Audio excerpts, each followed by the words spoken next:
اور جب تک اس کا کام نہ بنے اپنے کام کی طرف سے بٹھا کر یہ آدمی سوکھ جانا، دبلا ہو جانا، فکر مند ہو جانا، ہیبت زدہ ہو جانا، ملول ہو جانا، اس کی ساری فکر کو اپنے سر لے لینا، اپنے کندھوں پر اس کا بوجھ اٹھا لینا، اس کے طرف سے یہ بندہ ذلیل ہوتے پھرنا، رسوا ہو جانا، گالیاں یہ بندہ کھاتے پھرنا، ایسا تو دنیا میں کہیں نہیں ہوتا۔ چلو سب مل کے چلتے ہیں، یا ایک آدھ مرتبہ انفرادی طور پر بھی جا کر مل لیتا ہے، کام سدھارنے کی کوشش کرتا ہے، ایک مرتبہ، 2 مرتبہ، 3 مرتبہ، 10 مرتبہ اگر کوئی انفرادی کسی کو ساتھ دیتا ہے تو بہت بڑا احسان کرنے والا کہلاتا ہے۔ 3 مرتبہ جاتے جاتے انسان ڈھیلا ہو جاتا ہے اور اس کے بعد بھی مایوس ہو کر یہ کہہ دیتا ہے کہ بھائی کام نہیں بننے والا۔ آپ خود بھی اس کے تعلق سے اپنے دل سے خیال کو نکال دو، کنوینس کر جاتا ہے۔ عام حالات کے اندر، معاشرے کے اندر ہم جو دیکھتے ہیں کہ انسان زیادہ سے زیادہ کرنے والا 2 مرتبہ اٹینڈ کرتا ہے، 3 مرتبہ اٹینڈ کرتا ہے اور 4تھی مرتبہ خود بھی مایوس ہوتا ہے، اور جو بندہ بالکل مستقل رہتا ہے اس کی بھی ہوا اکھاڑ دیتا ہے۔ نبی اکرم صلی اللہ علیہ وسلم ایک واقف اللہ کے رسول ہے، ایک واقف تنہا تنہا شخصیت ہے جو ساری زندگی 63 سال جب سے نبوت ملی اپنوں کے لیے بھی اتنا ہی تڑپتے رہے، اور جتنا کہ ابو جہل، ابو لہب کے تعلق سے تڑپتے رہے، اس میں کوئی شک و شبہ کی گنجائش نہیں۔ خدیجہ کے لیے جس طرح نبی اکرم صلی اللہ علیہ وسلم تڑپتے رہے، اور اسی طرح نبی اکرم صلی اللہ علیہ وسلم ابو جہل کے تعلق سے بھی تڑپتے رہے کہ ابو جہل کو بھی اللہ معاف فرما کر جنت عطا فرما دی۔ اپنوں کے لیے ایک محبت ہے، غیروں کے لیے ہلکی سی محبت ہے، دونوں میں فرق ہے، امتیاز ہے، دونوں کے درمیان میں زمین اور آسمان کا فرق ہے۔ یہ ہماری دنیا میں ہوتا ہے، عام انسانوں کی دنیا میں ہوتا ہے۔ اللہ کے نبی کی زندگی کے اندر ایسا کبھی نہیں ہوا۔ کہ اس کی سب سے بڑی دلیل آج کی یہ آیت کریمہ ہے۔ اللہ کتنا اس بات کو نوٹس کیا، اللہ تعالیٰ اس بات کو کتنا پسند کیا کہ نبی اکرم صلی اللہ علیہ وسلم کی اس فکر کو قرآن کی آیت بنا کر اللہ ان لوگوں کو پتہ چلاتا ہے، ان لوگوں کو بیان کرتا ہے۔ وَلَعَلَّكَ، شاید کہ اللہ کے نبی ایسا بھی ہوگا کہ باخر النفس کا علیٰ ان کافروں کے پیچھے پڑ کر آپ اپنے جان کو دے دیں گے، جان کو ہلاکت میں ڈال دیں گے، اور کتنے مطلب نحیف اور ضعیف اور کمزور ہو چکے ہوں گے غیبت میں، اور جب چل کر اللہ بیمار کرسی کر رہا ہے، تسلی دیتا ہے۔ کتنے بیمار پڑ گئے ہوں گے کہ جب اللہ بیمار کرسی کرتا ہے، بلا اللہ ایسا معلوم ہوتا ہے آپ کے ہم کو دیکھ کر کہ شاید آپ ان لوگوں کے پیچھے پڑ کر اپنے جان ہی کو آپ کما دیں گے، اس طریقے پر کہ افسوس کرتے کرتے کرتے کہ لوگ اس کلام پر ایمان نہیں لاتے۔ بہذا الحدیث اسفا، افسوس کرتے کہ کیوں ایمان نہیں لاتے، کیا ہو گیا ہے، کیسے سمجھائیں، آج نہیں سمجھ میں، شاید کل سمجھ میں آ جائے گا۔ جیسے ایک آدمی ایک چیز کے پیچھے لگ جاتا ہے تو شاید آج تحقیق نہیں ہوئی اور کل کو شاید اور تحقیق ہو جائے گی، اور جیسے زمین سے پانی نکالنے والا کھودتے جاتا ہے اور پانی کے حص میں شاید ایک اور قدم اور کھدائی کریں گے تو شاید پانی نکل جائے گا، اور کھدائی کریں گے تو پانی نکل جائے گا۔ اس امید پر وہ امید لے کر جان توڑ کوشش کر دیتا ہے، مگر خدا بات سے چھوڑتا نہیں ہے۔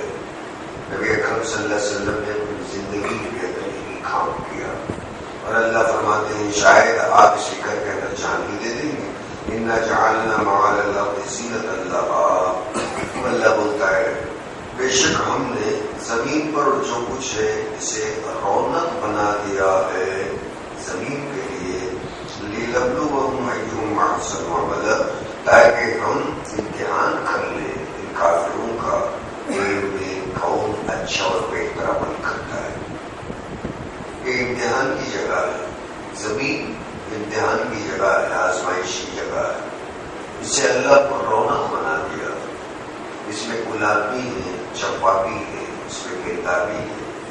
مختلف قسم کے باغ باغیچے اور اس میں مختلف قسم کے خوشبو رکھنے والے پھولوں کو اللہ تعالیٰ کھلایا ہے. اب اس میں کون اچھی طرح عمل کرتا ہے اور کون اللہ سے بغاوت کرتا ہے، یہ آزمانے کے لیے اللہ نے اس زمین کو رونق والی زمین بنا دیا. اسی میں پھنس کر جو رہتا ہے یہی کم ہو جاتا ہے، اور اس کی حقیقت کو جو سمجھ کر اسے ٹیمپرری سمجھتا ہے اس سے تھوڑا بہت فائدہ اٹھا لیتا ہے اور اصل میں آخرت کے لیے اپنی کمائی کر جاتا ہے. تو حضور صلی اللہ علیہ وسلم کو اللہ تسلی دیتا ہے، آپ کا کام پہنچا دینا اور سمجھا دینا. اس سے زیادہ اگر آپ ٹینشن فیل کریں گے صحت خراب ہو جائے. آپ کا کام ابو جہل کو بھی سمجھانا، ابو لہب کو بھی سمجھانا. اور پھر یہ دنیا یہ تو ختم ہونے والی، ہم اسی امتحان کی جگہ بنائے. ابو لہب بھی مرے گا، ابو جہل بھی مرے گا. آپ ان لوگوں کے ایمان کو لے کر، ان لوگوں کی بدعمالیوں کو لے کر اپنے جان کو ہلاکت میں مت ڈالیے. امتحان جس کا اللہ جس طریقے سے لینا چاہتا ہے وہ جانتا ہے کس طرح امتحان لینا. ہر ایک کو ہدایت دینا کسی بھی پیغمبر کے ہاتھ میں نہیں. اللہ جسے چاہتا ہے اسی کو ہدایت دے کر اس کے دل کو دھیرے دھیرے دھیرے تعلق کرتا ہوا اپنی طرف پلٹا لیتا ہے. اور نہ انسان کے بس کی بات نہیں کسی انسان کو اپنا دوست بنا لے. کسی کے دل میں اللہ کسی کی دوستی کی محبت ڈال دیتا ہے تو دوست بھی اللہ کی طرف سے کسی کو ملتا ہے. دشمن انسان اپنا بنا لیتا ہے، مگر جو دوستی ہے کسی سے دل لگ جانا، کوئی صحیح معنوں میں کسی دوست کے کام آ جانا، یہ بھی من جانب اللہ ہوتا ہے، یہ اللہ کی طرف سے ہوتا ہے. دشمن کو انسان چھوٹی سی بات کہہ کر بھی بنا سکتا ہے. چھوٹی سی گالی دے دیا دشمنی ہو گئے. دوستی بنانے میں کتنے جتن کرنے پڑتے ہیں اور دوستی نبھانا. بہت سارے لوگ دوستی کر جاتے مگر نبھا نہیں پاتے. یہ نبھانا بھی ایک آرٹ ہوتا ہے، اسے برداشت کرنا پڑے گا. جس بندے کے اندر برداشت کرنے کا مادہ نہیں وہ دوستی کو نبھا نہیں سکے گا. اسے ناز نخرے مذاق ہنسی سب کچھ برداشت کرنا پڑے گا. ہر ایک کا مزاج ایک نہیں ہوتا، اور جو بالکل پرٹیکولر ہوتا ہے وہ دوستی کہاں سے نبھا سکے گا. جو خوش مزاج ہوتا ہے وہ دوستی نبھا سکتا ہے. نبی اکرم صلی اللہ علیہ وسلم پرٹیکولر نہیں تھے، وسیع النظر تھے. حضور صلی اللہ علیہ وسلم خوش مزاج تھے. حضور صلی اللہ علیہ وسلم ہمیشہ مسکرا کر ملا کرتے تھے. اسی لیے بچہ بھی حضور صلی اللہ علیہ وسلم سے بے تکلف ملتا تھا، بوڑھا بھی حضور صلی اللہ علیہ وسلم سے بے تکلف ملتا تھا. حتیٰ کہ آج ابھی کھیڑے گاؤں سے جو کمان ہوتا ہے ان پڑھ الٹریٹ، یہ بھی نکل کر آ جاتا تھا حضور صلی اللہ علیہ وسلم کے سامنے بالکل آلتی پالتی مار کر بالکل حضور صلی اللہ علیہ وسلم سے بے تکلف ملتا تھا. اور وہ یہ نہیں سمجھتا تھا کہ حضور صلی اللہ علیہ وسلم کے دربار میں آتے ہوئے آداب بجا لانے کی ضرورت ہے، اپوائنٹمنٹ دینے کی ضرورت پڑ جاتی ہے. بلکہ تو اللہ کو تنبیہ کرنا پڑا کہ اللہ کے نبی کا ذرا تو خیال کرو ان کے مرتبے کا، ان کے مقام کا. کہ بہت سارے لوگ ایسے ہیں جو حجرے کے کنارے پلے کھڑے ہو کر دروازے کے باہر پکارتے یا محمد تعال یا محمد تعال صلی اللہ علیہ وسلم، یا رسول اللہ یا رسول اللہ.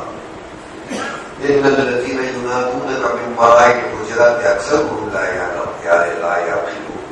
میرے اللہ کے نبی، بہت سارے لوگ جو تجھے کمرے کے باہر کھڑے ہو کر پکارتے ہیں نا یا رسول اللہ، میری نظر کے اندر ان لوگوں کو ذرا بھی سمجھ نہیں ہے.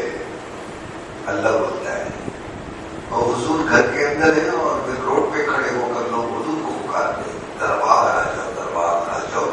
اللہ بولتا ہے کہ سمجھ نہیں کیا، کیسے بلانا، بلانے کے آداب میں ہوتے ہیں. تو اللہ کو ادب سکھانا پڑا. حضور کی طرف بے تکلف تھے. ایک دوستی نبھانا ہوتا ہے اور دوستی نبھانا ایسے دوست ملنا بھی جان ملنا ہوتا ہے. دوستی ہو جاتی ہے مگر اس دوستی کو پکڑ کر رکھنا، برداشت کرنا. برداشت کرنے کا اور جو مادہ دوستی کرنے کا اور جو مادہ ہوتا نا تو اس کے گھر کے اندر بیوی سے بھی دوستی بنی رہتی ہے. برداشت کرنے کا جب مادہ ہوتا ہے اس کے ناز نخرے بھی برداشت ہوتے ہیں، اس کی محبتیں بھی برداشت ہوتی ہیں. محبت تو ہر کوئی انسان برداشت کر لیتا ہے، اور جو انسان ایک دن بھی اسکول نہیں گیا، زندگی میں ایک دن بھی کسی کا بیان نہیں سنا، زندگی میں ایک دن بھی کبھی کسی مسجد کے اندر نہیں آیا، محبت کو وہ بھی سمجھتا ہے. اتنا ان پڑھ گواہ تو انسان ہوتا ہے. جانور بھی محبت کو سمجھتا ہے. جانور کے سر پہ اگر ہاتھ پھیر دیں، اس ہاتھ پھیرنے کے اندر جو شفقت ہے اس کے سینے تک اس ٹھنڈک پہنچتی ہے تو جانور بھی سمجھتا ہے. انسان تو محبت سمجھے گا. محبت سب سمجھتے ہیں، مگر حالات ذرا بگڑتے ہیں تو انسان کے جذبات کو سمجھنے والا دوست ہوتا ہے. محبت جب گھر والی سے ملتی ہے، چاہے بھی اس بات کو قبول کر لیتا ہے اور اس وقت میں مزے اٹھا لیتا ہے. گھر والی کے تیور جیسے ذرا بگڑتے ہیں تو اس وقت میں برداشت کرنے والا صحیح ایمان اس کا دوست ہوتا ہے. محبتیں ملتی ہیں، اس وقت میں لذتیں آتی ہیں، اور جب گھر کے اندر حالات ذرا بگڑتے ہیں، آوازیں بلند ہوتی ہیں، اس وقت میں برداشت نہیں ہوتا ہے. دوستی کہاں رہ گئے؟ تو جو برداشت کر سکتا ہے وہ دوستی نبھا سکتا ہے، اور جو برداشت نہیں کر سکتا، چاہے عورت ہو کہ چاہے مرد ہو، انسان کے جذبات کو سمجھنا ہی دوستی. حالات کیا ہیں؟ کن حالات کے اندر یہ کام گزرتا ہے، کام ہو رہا ہے کہ تھکا ماندہ شوہر باہر سے نکل کے آیا اور جذبات کو سمجھنے والی پہلے تو سلام کرے، ضرورتیں پورے کرے گی، اور بعد میں چل کر اپنی ضرورت گھر کے اندر جو کڑوی کسری اگر کوئی بات ہے، کوئی خبر ہے، بعد میں چل کر سنائے گی. سمجھداری یہ دوستی نبھانا ہے. سبھی کے کام تشریح کریں گے، کرٹیسائز کریں گے، اور بھی زیادہ دل کو چوٹ پہنچائے گی، دھکا لگائے، اور تاکہ ریونج ہو جائے، یہ انتقام ہو جائے، ہمارے دل کی بھڑاس نکل جائے. دل کا غبار نکالنے کے لیے عورت اگر پہلے سے کڑی کڑی سنا دے رہی ہے، نشتر چبا رہی ہے، تو یہ صحیح معنوں میں مخلص نہیں، ہمدرد نہیں، اور صحیح معنوں میں دوستی نبھانے کا آرٹ نہیں جانتی، جس کی وجہ سے گھر ادھر بدھر ہو جاتا ہے. یہ ساری چیزیں نبی اکرم صلی اللہ علیہ وسلم کی زندگی میں من وعن ہمیں ملتی ہے کہ گھر میں کیسے جانا، بیوی سے کیسے بولنا، بیوی شوہر سے کیسے بولنا، دونوں مل کر بچوں کی کیسے پرورش کرنا، بچے بڑوں سے کیسے ملاقات کرنا، کیسے گفتگو کرنا. نبی اکرم صلی اللہ علیہ وسلم نے تقریر میں نہیں سمجھایا، پریکٹیکل طریقے سے اپنی زندگی کے اندر کر کر دکھا دیا. بیویوں سے بھی ملے، اور سارے بیویوں سے ملنا سارے صحابہ کرام جانتے رہے، اور بیویوں سے بھی صحابہ کرام نے انٹرویو لیا کہ گھر کے آنے تک تو ہم جانتے ہیں گھر میں اللہ کے نبی کیسے تھے، کیسے رہتے تھے. 11 بیویوں نے ایک ہی آواز سے کہا قرآن. نبی اکرم صلی اللہ علیہ وسلم جو قرآن پڑھتے تھے، چلتے پھرتے وہی قرآن ہمارے گھر کے اندر بھی ہم پڑھ لیا کرتے تھے. مسجد میں نماز کے اندر جو قرآن تم سنتے ہو، ہم آنکھوں سے چلتے ہوئے قرآن کو ہم اپنے گھروں کے اندر دیکھا کرتے تھے. جو بولتے تھے حضور صلی اللہ علیہ وسلم کو وہ اسی کا ترجمہ بن کر بیویوں کے پاس بھی جایا کرتے. بولنے میں تو پیروں سے نرمی سے پیش آتے ہو اور بیویوں سے کڑاکے کے ساتھ بات کرتے ہو. بیویوں کو ہمیشہ یہ سمجھاتے تھے کہ نرمی سے بات کرو، اور تو نرمی بڑے زیور کی طرح رہتی ہے، اور زیور ایک الگ چیز ہے، اسے بیچے تو پیسے ہو جاتے ہیں اور کبھی بیچنے کی ضرورت بھی پڑتی ہے، اور نرمی سب سے اعلیٰ قسم کا زیور ہے. اور یہ نرمی جس بندے کے اندر آ جاتی ہے وہ بندہ کامیاب ہو جاتا ہے. فرمایا کہ آپ ان لوگوں کے پیچھے پڑ کر شاید اپنے آپ کو گنوا دیں گے، تکلیف میں ڈال دیں گے. ہم تو یہاں لوگوں کو آزمانے کے لیے اس زمین کو زینت والی بنا دیا ہے، پر رونق بنا دیا ہے، تاکہ لوگوں کو سمجھ لیں کہ ان میں کون اچھے طرح عمل کرنے والا ہے.